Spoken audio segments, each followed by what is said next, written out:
అవకాశం ఇయ్యన్నా సరుకు బార్డర్ దాటిస్తా, ఎంతమంది పోలీసులున్నా ఏం చేసినా మూడో కంటికి తెలవకుండా సరుకు చెక్ పోస్ట్ దాటిస్తా. ఏందన్నా అట్లా చూస్తున్నావు? నా ధైర్యం ఏందన్నా?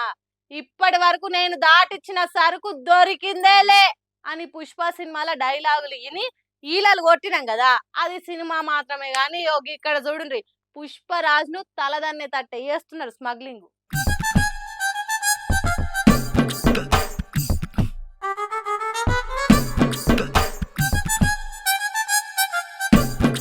వాడెవడో గాని పుష్పకే పల్కా బల్పం ఇచ్చి పాఠాలు చెప్పేటట్టు కొడుతున్నాడు. ఎవడన్నా బండిలో లోడ్ చేస్తాడు, బానోట్ల లోడే చేస్తాడు. వీడెవడో చాలా శ్రద్ధగా చాలా పద్ధతిగా లోడ్ చేసిండు. జెంటిల్మెన్ పుష్ప మంచి దొంగ సినిమాల సీన్లు మొత్తం కలిపితే ఎట్లుంటుందో అసొంటి ప్లానింగ్ లేచి డ్రగ్స్ తీసుకుపోతున్నారట.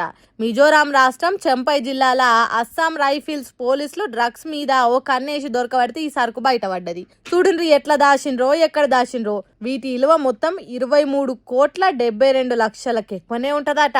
ఏ కొద్దిగా తక్కువ 8 కిలోలు ఉండే మెథాంఫెటామైన్ అనే మందును డీసీఎంలో గీ తిరగ సెట్ చేసి తీసుకుపోతున్నారట.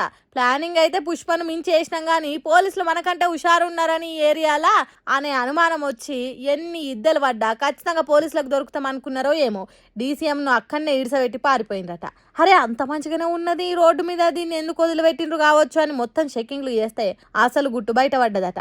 చూడుండ్రి ఎసోంటి దొంగ దందాలు చేస్తున్నారు బడవేగాలు. దేశంలో ఉన్న పరుసు పోరగాన్లకు మత్తెక్కిచ్చి మనీ సంపాదించుకునే ఫాల్తుగాలు తయారవుతున్నారు. ఎవడు ఎన్ని చేసినా మీ పిల్లలైతే పైలంగా ఉండుండ్రి.